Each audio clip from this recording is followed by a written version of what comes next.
Untuk tidak terlalu banyak membuka rahasia dapur sebetulnya. Betul, iya. Fabio Quartararo sempat bilang, jangan sebut-sebut lagi ini track Yamaha, ini track Ducati, ini semua track ini semua bisa kans menang. Marc Marquez itu pembohong, jadi manis di mulut, lain di bukti.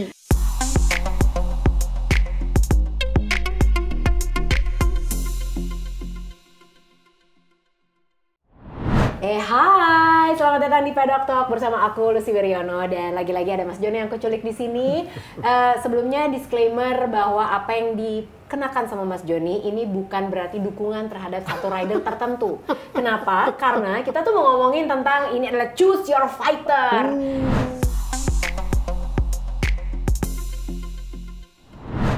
Biasanya kita tayang seminggu sekali nih Mas Joni untuk aku, tapi berhubung ini udah sangat krusial, berhubung ini udah sangat dekat dengan penentuan gelar juara dunia, ridernya jadi antara Pecco Bagnaia sama Fabio Quartararo. Biasanya aku sebutnya Ayang Taro dulu, tapi karena yang memimpin klasemen sekarang lagi Pecco, harus Pecco yang aku sebut dulu.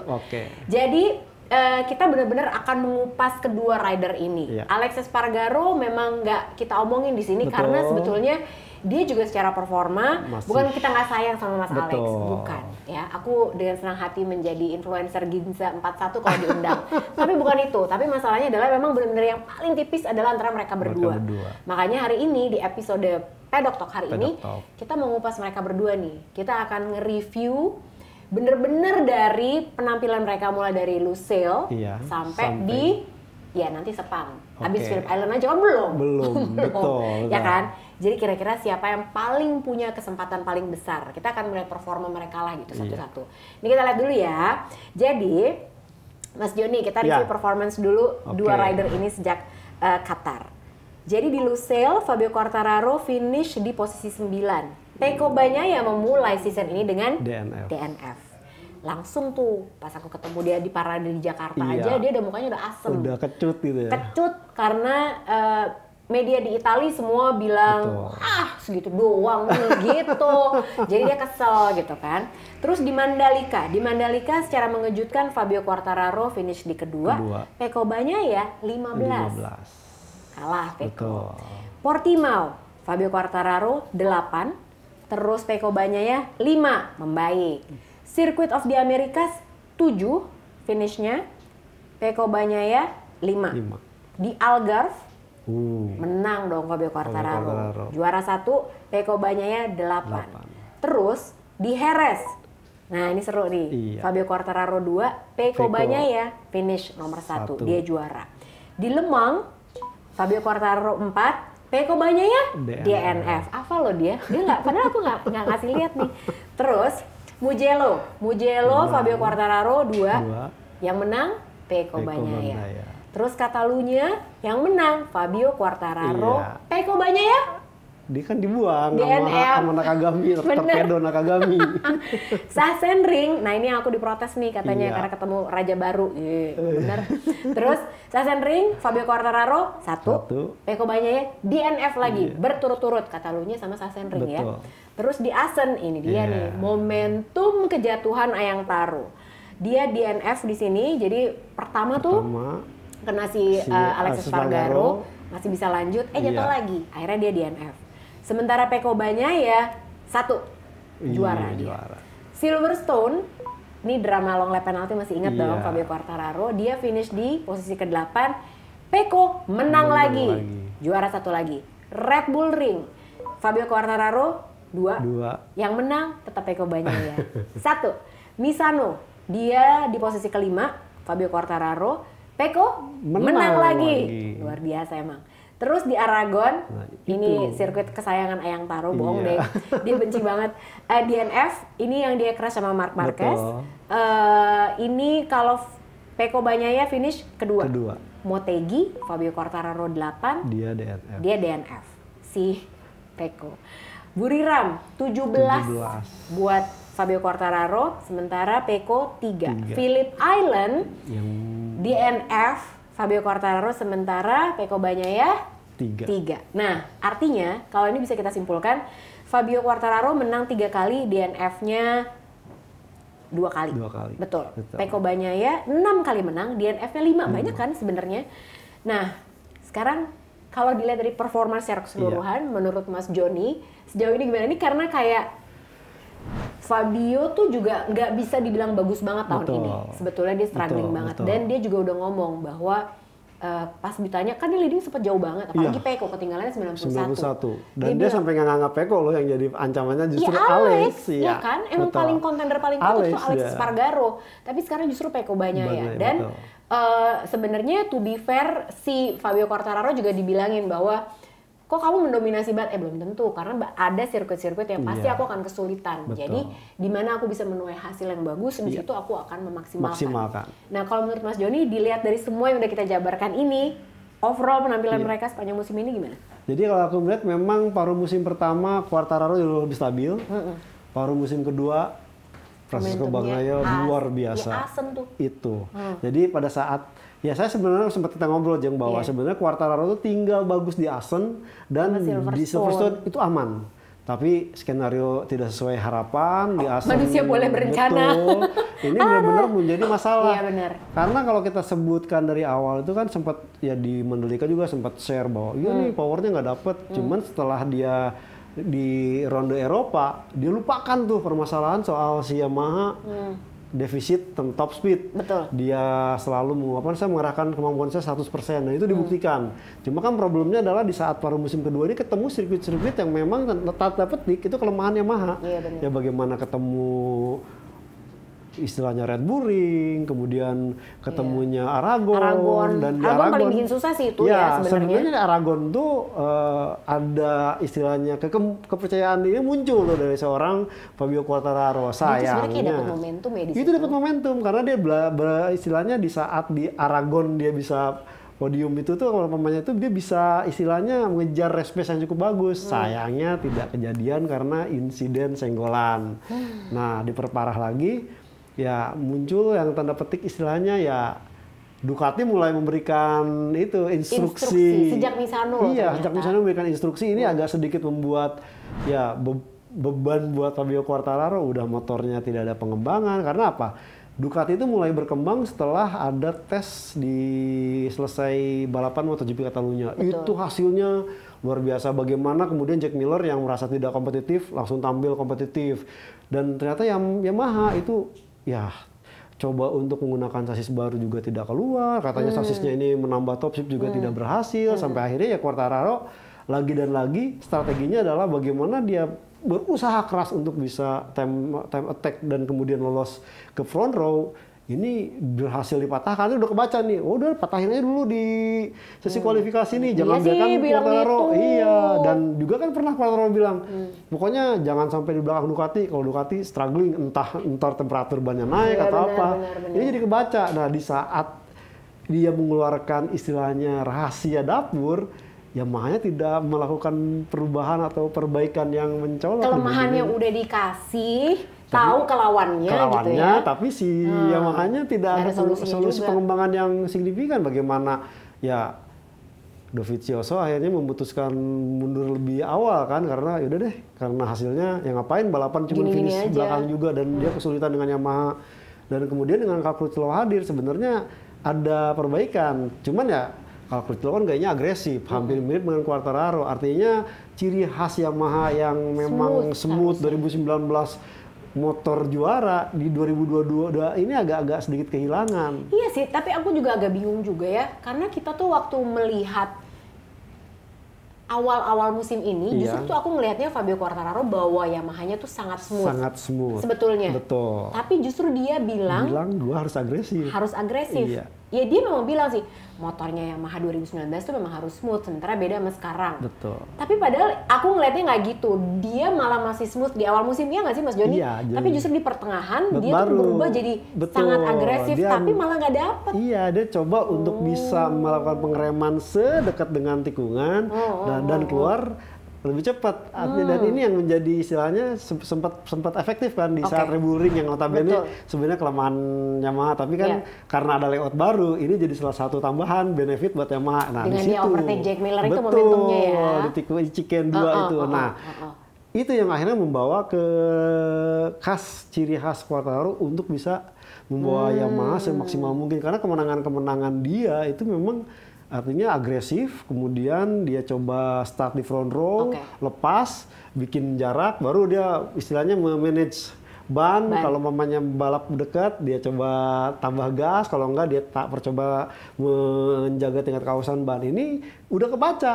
Ya persoalannya dia melontarkan rahasianya itu dengan Ducati yang sekian banyak. Oke, baiklah. Terus Jorge Martin, coba tolong kamu yang jagoan time attack. Coba time attack kamu urusin, betul. Coba diurusin itu. Fabio Quartararo bisa dapat 129 berapa? Oke, kita sikat lagi pakai Jorge Martin. Jadi kayak Pecco Bagnaia cuma tinggal terima manisnya aja gitu ya. Betul. Jadi udah Pecco bener-bener start bagus, kemudian lari ya kalau mamanya bisa jadi memang ya kalau saya lihat tim ordernya memang tidak tanda petik sekasar 2017, tapi bener-bener ini ya kolektif gitu. Jadi bener-bener kalau kita ingat di Motegi bagaimana Fabio Di Giannantonio dan Marini kan gangguin tuh dengan alasan bukan Thailand yang diikutin oleh Marini, kemudian Di Giannantonio yang bikin Quartararo sampai bete banget, ini ngapain sih? Artinya kalau saya melihat ya Ducati menginstruksikan sejak San Marino, tapi dikemas dengan sangat smooth dan mulus. Tidak ada orang yang kebaca ya, sampai kita tuduh Zarco aja di Thailand. Zarco-nya bilang kan, enggak ya daripada saya juga. Itu tuh bannya udah juga habis. Dia bilang kalau mamanya dia paksakan ngejar, beresiko. Jadi masih bisa istilahnya ya tidak kemudian dinyatakan oleh tim order Ducati, tapi kemudian Ducatinya terus tidak mengantisipasi, enggak melakukan pembelaan diri yang bikin orang, jangan-jangan ada, ini enggak, malah pembalapnya.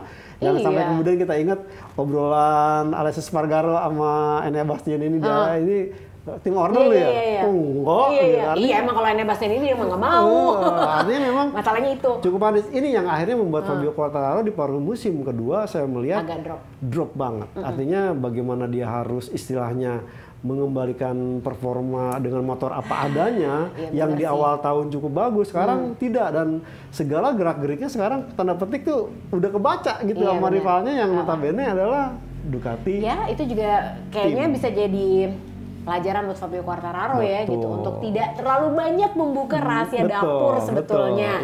Nah, kalau Pecco Bagnaia sendiri sebetulnya kalau menurut Mas Joni ini memang matang banget karena dia ya memulai, dia sama sih sebenarnya kayak tahun lalu gitu. Persiok-siok di paruh awal musim gitu. Bagus di paruh musim dia. Cuman lebih dewasa bener, Jang. Lebih dewasa itu benar karena apa, kalau kita melihat bahwa bagaimana dia sempat dibombardir istilahnya musuhan dengan jurnalis Italia gara-gara performa awal. Makanya ya karena apa? Karena jarang-jarang itu pembalap muda langsung dipromosikan menjadi pembalap utama, langsung jadi tim project leader gitu. Ini seorang Pecco Bagnaia langsung seperti itu mengalahkan. Tapi sekarang dia nggak bisa loh, tapi posisinya dia sama Johan Zarco. Betul, kan sama Johan Zarco itu pertama. Yang kedua adalah kejadian yang sempat heboh itu adalah yang di Ibiza. Iya, drunken driving kan. Ini saya pikir sempat bakal membuat dia down. Ternyata enggak. Ya enggak lah, lawang bos-bosnya aja nggak apa-apa dalam tanda kutip ya gitu. Ducati sendiri kan saat kejadian insiden drunk and drive di Ducati sampai di Ibiza, itu mereka menganggap seperti tidak ada apa-apa. Habis itu Pecco Bagnaia langsung launch jam Bulgari waktu itu ya kan.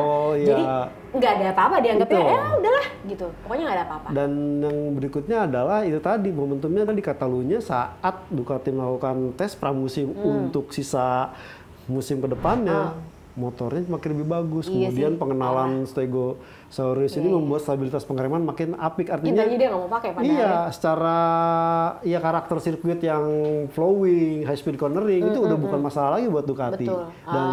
Dan juga kita dibuktikan kemarin di hujan, ya sebenarnya Pecco Bagnaia cukup mampu tampil apik di kondisi yang basah, menantang yang saat ini kan orang masih meragukan. Bener nggak sih Pecco Bagnaia jago di trek basah? Ternyata dia berhasil buktikan dengan podium kemarin di Thailand. Dia mah harus terima kasih banget sama Jack Miller loh, karena dia sempat deg-degan tuh waktu di Buriram kemarin gitu kan. Aduh nih kayaknya aku jelek deh kalau di basah, tapi Jack Miller enggak, lu tuh kenceng udah. Betul. Pokoknya jangan pernah takut sama airnya, pokoknya yakin aja mau lo kenceng, bener loh dia bisa podium gitu kan. Berterima kasih lah kepada Miller Taxi, jasa Miller Taxi. Nah terus kalau kita ngomongin tentang mereka berdua, tadi kan kita udah ngomongin tentang performanya. Sekarang yang paling penting juga adalah crew chief-nya. Crew chief-nya ini adalah di sisi kiri Fabio Quartararo punya Diego Gubelini. Nah dia ini pernah menangani Morbidelli juga. Morbidelli gitu. juara dunia Moto2 2017, kemudian naik ke MotoGP 2017-2018. Tapi termasuk dia bertangan dingin nggak sih Gubelini ini? Sebenarnya kalau mamanya kita melihat dia berhasil mengantarkan Quartararo dari juara dunia, dia bertangan dingin, dia masih muda. Waktu Morbidelli sama dia juga bagus banget sih. Betul. Padahal kalau mamanya saya mau jujur, mungkin kalau seandainya bukan Diego Gubelini, Quartararo nggak juara dunia. Masa? Iya, karena Gubelini ini ya saya rasa punya kemampuan yang cukup tenang, kalem, bahkan ya kesalahan kemarin Thailand itu ya saya pikir kan sempat baca-baca karena tire pressure, padahal tire pressure itu sebenarnya itu semua kesalahan Diego Gubelini, iya, aku yang salah dia bilangnya langsung gitu kan. ambil pasang badan ini jarang-jarang gitu ya. Kalau namanya di politik kita kan pasti lagi rame nih, siapa yang bertanggung jawab? Ini enggak loh, kagak meramit kayak yang lain, Gubelini langsung pasang badan. Ada yang bilang takdir sih. Betul, permasalahannya di situ. Tapi ya memang, dan Gubelini ini hebatnya adalah ya salah satu pembalap termuda juga yang bisa mengantarkan seorang pembalap jadi juara dunia. Karena seru sih lihat Gubelini ini kalau misalnya disandingkan sama Quartararo ya mereka tuh sama-sama pakai tato lah segala macam. Jadi gayanya tuh kurang lebih similar gitu, hampir sama. Bener-bener ya kalau kata anak zaman now tuh satu frekuensi. Asik, satu vibe kita gitu kan. Gubelini masih muda. Nah sementara di sisi kanan ada Francesco Bagnaia yang punya crew chief yang sangat fenomenal kalau menurut aku. Aku selalu ingat sama Claudia Soraya, dia selalu bilang Gabarini. Christian Gabarini. Dulu dia Soraya kan iya baru kan? Selamat Bang Jan. Iya, baru melahirkan anak kedua loh. Claudia ini adalah host quiznya MotoGP di Trans 7 waktu itu. Nah dia tuh selalu bilang salah satu soal kuisnya aku masih ingat banget, bacanya gimana sih? Gabarini, Gabarini gitu. Christian Gabarini, dia ini adalah yang berjasa mengantarkan Jorge Lorenzo sukses juga, Casey Stoner juga, gara-gara tangan dinginnya dia. Dan dia ini juga tipe-tipe yang kalau lihat mukanya chill banget, santai. Tidak gerasak-gerusuk kalau ada masalah, tenang. Ini yang bikin pembalap juga jadi percaya diri. Tapi kayaknya semua crew chief mukanya begitu deh. Ada yang enggak, Jeng. Siapa? Dulu. Kok Jeremy Burgess, Valentino Rossi, adem. Siapa? Ini Perancis tuh yang tektir yang sama pensiun, yang kayak Profesor Einstein. Oh iya. Oh dia agak emosional, benar. Tapi kalau Christian Gabarini ini memang kalau dibanding Gubelini dia jauh lebih senior kan. Betul. Dia bagaimana membawa seorang Casey Stoner juara dunia di dua pabrikan berbeda, Ducati dan HRC atau Honda di 2007 dan 2011. Terbukti dong dua pabrikan berbeda. Betul, gitu. Kemudian Jorge Lorenzo juga yang dari awalnya terseok-seok kemudian menjadi winning rider, sayang karena ribut dengan Claudio Domenicali soal bukan pembalap juara dunia kamu kalau nggak bisa bawa motor Ducati. Akhirnya pundung dia mutung pindah ke HRC. Tapi memang Christian Gabarini ini ya bahkan sempat menjadi back staff-nya pengembangan HRC pada saat Casey masuknya Marc Marquez dan baik lagi sekarang menangani seorang Pecco Bagnaia. Jadi saya rasa memang Pecco Bagnaia seharusnya bisa tampil cukup bagus karena punya seorang Christian Gabarini. Secara jam pengalaman juga dan juga ya dia tampil di dua motor berbeda. Sebenarnya Gubelini sendiri memang baru di Honda dan juga di Yamaha. Artinya secara pengalaman saya rasa ini memang yang sangat menentukan adalah peran keduanya. Tapi jam terbang lagi-lagi Gubelini sudah cukup lama dan bahkan di Ducati sudah bisa memberikan titel juara dunia. Emang yang belum sekarang adalah ya bersama Pecco ini karena waktu itu niatnya dia pengen bawa Jorge Lorenzo, cuman Jorge Lorenzo-nya mutung, akhirnya ya sudahlah melupakan impian untuk mengantarkan Jorge juara dunia dengan Ducati. Sekarang dia akan berusaha dengan seorang Francesco Bagnaia. Nah, tinggal kita lihat aja nih di antara dua race yang tersisa ini di Sepang, pressure bukan cuma ada di rider ya loh, tapi di crew chief juga. Terutama mungkin Gubelini yang ya udah dia harus mengerjakan working for miracle gitu dengan motornya Yamaha yang jauh performanya di bawah Ducati sebetulnya di tahun ini gitu. Nah, kalau kita ngomongin soal crew chiefnya udah, ridernya juga udah, tadi kita ngomongin motornya sekarang. Ngomongin motornya, ini Fabio Quartararo dulu deh. Yamaha M1. Nah, ini menurut Mas Joni apa advantage-nya? Kalau kita kan udah sama-sama tahu ya, kekurangannya adalah di top speed, di power. Kalau dibandingin sama Ducati. Iya. Apa sih yang bisa diulik lagi, terutama di Sepang nanti? Iya. Karena ini kan krusial, berarti perebutan gelar juara dunia bisa ditentukan nanti loh hari Minggu di Sepang. Nah, jadi apa kelebihan Yamaha sebetulnya yang bisa naikin lagi sebenarnya nih? Kalau melihat dari 2019, itulah motor terbaik Yamaha yang pernah ada. Artinya dengan kemampuan itu ya seorang Maverick Viñales berhasil juara. Iya. Kalaupun kita melihat bahwa ya banyak yang bilang kan karakternya top speed, cuman ada beberapa bagian yang menjadi titik lemah motor V4 yang mungkin sekarang sudah tidak ada, nggak lemah lagi. Itu di yang high speed cornering dan low speed cornering. Cuman sekarang kan ya udah tidak ini, dan bahkan seorang Fabio Quartararo sempat bilang, jangan sebut-sebut lagi ini track Yamaha, ini track Ducati, ini semua track ini semua bisa kans menang. Artinya saking istilahnya sebel dibahas bahwa apa sih kelemahan? Harusnya kompetitifnya di sini. Gitu. Itu sempat ditampik seperti itu. Artinya memang problem dari motor Yamaha M1 ini nantinya adalah bagaimana bisa mengembalikan performa seperti 2019. Tinggal mungkin yang paling gampang ada ya mendownload atau men-setting dengan settingan yang 2019. Seandainya bisa dapat, udah nih pasti akan membuahkan yang minimal performa yang sama bisa dikeluarkan. Karena kalau mamanya melihat dua kondisi Thailand dan Phillip Island yang ya katakanlah Quartararo agak kesulitan start bukan di front row, kemudian belakang-belakangnya langsung ramean masuk tikungan, ini agak-agak merepotkan karena lagi-lagi ya bukan hanya Fabio Quartararo yang bilang, Maverick Viñales sebelum pisah dari Yamaha mengatakan bahwa problem Yamaha M1 adalah di saat di depan dia bisa ngacir seenaknya gitu. Tapi kalau di belakang itu pasti kesulitan, entah akhirnya ketahuan bahwa tekanan bannya meningkat atau kemungkinan juga memang ya efek aero downforce dari motor depan menyulitkan Yamaha untuk bisa mendapatkan slipstreaming. Ini memang menjadi pertanyaan tersendiri. Jadi saya rasa ya tugas berat buat Fabio Quartararo di Malaysia nanti. Kalau tadi Mas Joni udah sebut sedikit tentang kelebihannya Yamaha apa di tahun 2019 gitu ya. Top speednya tuh untuk tahun ini berapa sih yang berhasil dicapai sama Fabio Quartararo? Paling mentoknya cuma 320 Jeng. Kemarin sempat 340 sih. 340 kan udah setelah Fabio Quartararo-nya nurunin berat badan. Sebelum-sebelumnya tuh paling kalau di high speed circuit itu 330. Bisa 10 atau 15-nya defisit dengan Ducati atau dengan V4 yang lain. Waduh, oke, baik. Itu top speednya. Nah, sekarang Pecco Bagnaia. Kita tahu senjatanya dia adalah Ducati GP22. Udah benar nih GP22? Betul. Bukan hybrid? Bukan. Soalnya awal tuh ya, kan sempat, ini juga sempat agak blunder sih sebenarnya ya pernyataan Pecco Bagnaia.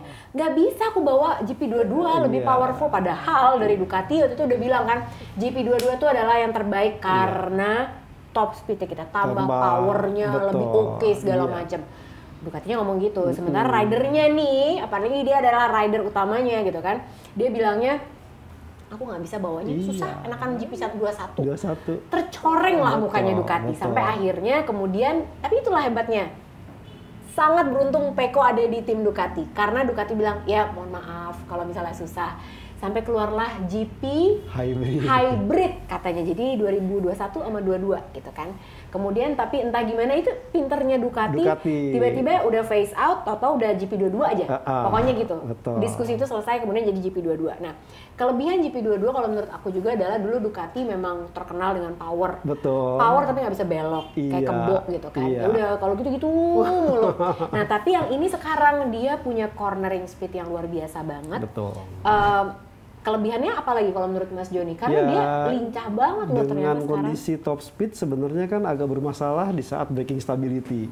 Tapi kan dia ada Stegosaurus. Ya, setelah Stegosaurus ini makin bagus lagi. Jadi kalau pamannya solusinya itu istimewanya. Ya artinya ini yang agak berbanding kontras dengan Yamaha adalah saat Ducati kelemahannya banyak di paruh musim pertama, itu berhasil ditambal di paruh musim kedua dengan berbagai macam perubahan, aero body lebih baru, kemudian termasuk mainin geometrik juga untuk Jack Miller ya. Kemudian ya pokoknya bener-bener risetnya itu istilahnya berjalan terus gitu. Dan ini yang akhirnya sedang dipraktikkan dan ini ya syukur-syukurnya ini akan menjadi istilahnya best atau dasar buat pengembangan motor Ducati 2023. Nah, sementara kalau kita Yamaha kan aku sampai bingung loh 2003 dia mau ngapain lagi gitu. coba dengan sekarang tuh kayaknya udah the pinnacle of Ducati gitu. Ya, mungkin dia nanti akan bermain di berbagai macam sektor, kan sempat dilarang ride height yang depan. Yang depan. Ya, dia akan coba seperti apa. Kemudian juga dia kan agak sedikit bermasalah dengan istilahnya kopling saat start atau istilahnya starting device-nya itu akan seperti apa, karena menggunakan launch control itu juga kadang-kadang ada sedikit jeda sehingga tidak langsung engage dan spontan. Nah, dia dimainkan di koplingnya. Dan ini udah mulai dikembangkan nih, artinya nanti dan uniknya lagi dikembangkannya bukan di squad pabrikan loh. Dikembangkannya di tim Pramac Racing, dan itu yang memerankannya adalah Johan Zarco dan Jorge Martin. Nah, kalau tadi Yamaha top speed-nya adalah 330 dengan Fabio Quartararo dia jadi 340 lah gitu ya. Iya. Kalau Ducati yang terekam sekarang top speed-nya berapa? Bisa 350-an. Itu konsisten gitu di berbagai macam, pokoknya selama itu ada 90 meter straight line pasti dapat 350-an. Gila ya. Oh, bahkan kalau nggak salah yang memecahkan rekor Jorge Martin ya? Iya. Bener kan ya? Betul. Wah, 350 gila sih. Oke, baik. Sekarang kita udah menjabarkan semuanya mulai dari si ridernya, rekornya semua nih gitu kan, kemenangannya, DNF-nya segala macam. Crew chief-nya juga udah, terus motornya juga udah, top speed-nya segala macam. Nah, sekarang kita main hitung-hitungan yuk, di sini yuk.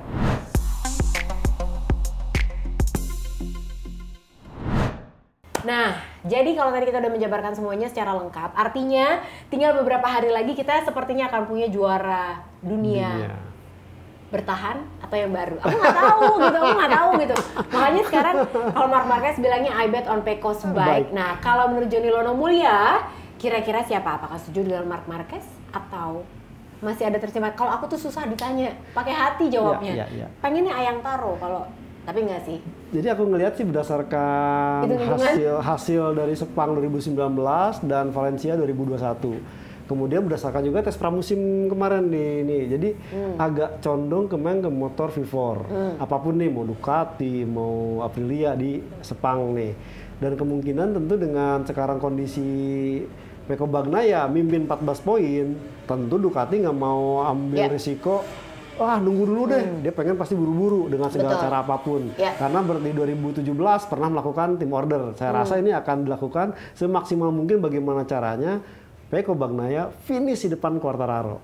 Apapun yang terjadi. Karena targetnya cuma itu aja. Betul. Ya, Alex Espargaro mau menang, ya selama ini kan masih akan ada penentuan di Valencia. Jadi itu, dan sementara buat Quartararo cukup berat dengan kondisi motor saat ini yang notabene ya saya rasa yang paling stagnan pengembangannya setelah paruh musim kedua ini adalah Yamaha. Ya Honda bagaimana dia berani melakukan terobosan dengan Marc Marquez yang baru sembuh cedera. Cepat loh geraknya. Membuahkan podium kan, pole position juga. Dan kemudian KTM. Padahal dia ngomongnya baru di situ. Antarlah, baru coba-coba dulu lah gitu. Bagaimana, ternyata kan Marc Marquez itu pembohong. Jadi manis di mulut, lain di bukti. Tapi hebat sih, karena setelah dia, kita juga sempat ngebahas ya waktu dia bikin special press conference, dan dia bilang bahwa Honda ini bermasalah di project secara keseluruhan. Ini menurut aku juga suatu hal yang dia berani menyampaikan kritik secara terbuka. Dan dia bahkan juga menyebutkan ada perbedaan culture antara Jepang dengan Eropa. Nah, tapi itu di situ yang nggak ketemu gitu. Bukan berarti salah satu itu buruk atau salah satu lebih baik daripada yang lain, bukan. Tapi memang ini yang harusnya dijadikan pertimbangan untuk bisa membuat perubahan yang lebih baik buat Honda. Tapi yang aku salut juga adalah begitu cepat, karena di Phillip Island kita lihat aerobodinya baru, terus pakai Stegosaurus, sampai si komentator MotoGP tuh pada bilang gini, ya inilah if you can beat Ducati, be one gitu. Jadilah kamu seperti Ducati. Tiru aja semua gitu kan, copy paste aja nggak apa-apa gitu. Meskipun belum tentu itu akan dipakai juga, tapi kita coba dulu. Artinya cari referensi dulu seperti apa. Iya kan, bikin aja di Desmo Honda RSGP sebenarnya, karena mirip-mirip Aprilia juga gitu. Tapi paling tidak ini yang dilakukan perbaikan yang cepat. Artinya ya bahkan ya mendapat apresiasi bahwa bukan terus lantas kita mencibir, tapi buset, Honda sadar bahwa sekarang ini Ducati yang memang Dan dia emang sadar dia lagi di bawah banget. Betul, dia melihat Ducati itu sangat diuntungkan dengan 8 motor, dengan 8 karakter motor pembalap berbeda. Betul. Tapi semuanya bisa bersaing. Ya bahkan seorang Fabio Di Antonio bisa pole position. Artinya memang ini ya nggak salah kalau dikatakan motor terbaik di MotoGP 2022. Bahkan ya pole positionnya berapa kali itu semuanya hampir 14 udah kan? 14 kali. 14 Jadi kali. Ducati itu di musim ini aja udah 14 kali pole position. Jorge Martin itu udah 3 kali. Jorge Martin loh 3 kali di musim ini doang. Iya, jadi kalau digabungkan dengan Pecco Bagnaia yang pakai ini kan udah cukup banyak juga. Belum lagi yang GP21 kan, Enea Bastianini. Artinya yang dilakukan Honda ini sangat tepat. Nah, tinggal yang menjadi pertanyaan adalah sebenarnya sih gak usah susah-susah gitu. Mungkin Yamaha bisa belajar ke Suzuki. Cuma persoalan kan Suzuki mundur. Nah, tinggal Yamaha mau gimana? Nggak mau bajak aja itu. Makanya. Engineer Suzuki, Itulah. krunya Suzuki. Pada cari kerjaan loh ini. Ya kan? Begitu mereka bagus banget Dan sebenarnya. yang saya rasa ini kan sebenarnya ini ya sejak 2018 itu kan yang Rin Jarvis akan bikin apa-apa. Ini belum ada buktinya. Minimal tuh dibuktikan dulu ada tes tim Europe, dibuktikan dulu bahwa oke nih. Itu ngomongin di depan kita loh. Betul, tapi belum ada pembuktian. Jadi agak sulit nih untuk meraba-raba. Ya bukan artinya mengecilkan Yamaha, tapi ya seorang Quartararo pun nih saya rasa ya kalau kenapa dia kemarin menampik press conference ini Abis dia diburu Ram kemarin. Iya, dia paling bilang, "Tuh, mau bilang juga apa?" Cuman bagaimana kan? Tidak mungkin. Apalagi lihat Alex Rins. Iya, Ini inline. iya, inline Tapi kenapa gitu. bisa? Mungkin dia bisa seperti itu. Cuman Iya, persoalannya kan ya lagi-lagi udah menaikkan kontrak 2 musim ke depan, artinya ya Quartararo akan kalau sampai kejadian dulu lah. ya komit dulu kalau sampai tidak sekarang dia akan lihat tahun depan. Kalau tahun depan mungkin ada pembuktian dia bisa kembali meraih juara dunia dan motor M1 yang lebih bagus, mungkin ini akan menjadi istilahnya jaminan buat Quartararo tetap bertahan di garpu tala. Tapi ya kita juga apresiasi sih bahwa bukan berarti Yamaha tidak melakukan apa-apa. Betul. Karena dia udah hire ada Luca Marmorini, ya kan? Iya. Terus udah gitu kemarin siapa yang di hire lagi? Tom O'Kane. Iya, O'Kane. Yang pengembangan di Suzuki risetnya. Jadi kan sebenarnya ini juga udah menunjukkan bahwa usahanya untuk mendengarkan apa yang dikeluhkan sama Quartararo. Jadi nggak dijawab loh tadi pertanyaan aku Pecco. Saya megang Pecco. Pecco Bagnaia ya. Kayak udah beneran satu kelingking tuh udah megang trofi sih. Jadi aku pun meskipun dengan, tapi tenang, hati aku masih buat Ayang Tara. Tapi aku juga kayaknya udah pasti 90% itu udah ada di tangan Pecco Bagnaia. Karena tentu Ducati udah sangat menunggu lama untuk bisa mendapatkan gelar juara dunia. 15 tahun Rider, iya itulah gitu. Kalau Quartararo kan udah kemarin. Iya udah lah ya. Betul. Nggak apa-apa, kita coba lagi tahun depan ya. Gitu. Terima kasih banyak. Jadi kita tinggal tunggu aja. Choose your fighter, tapi nggak apa-apa. Kan race ini belum selesai. Pokoknya Fabio Quartararo masih punya kesempatan memperpanjang nafasnya sampai di Valencia. Kalau nanti di Sepang dia bisa finish di depan Pecco Bagnaia. Kita nggak pernah tahu. Betul. Siapa tahu ada yang DNF, nggak tahu siapa, ya kan? Kayak hari ini sebetulnya di Phillip Island gitu, aku juga menyangkanya bisa memberikan Quartararo gitu. Kok ya bisa tiba-tiba dia lebar terus tiba-tiba DNF juga kan, siapa yang nyangka gitu.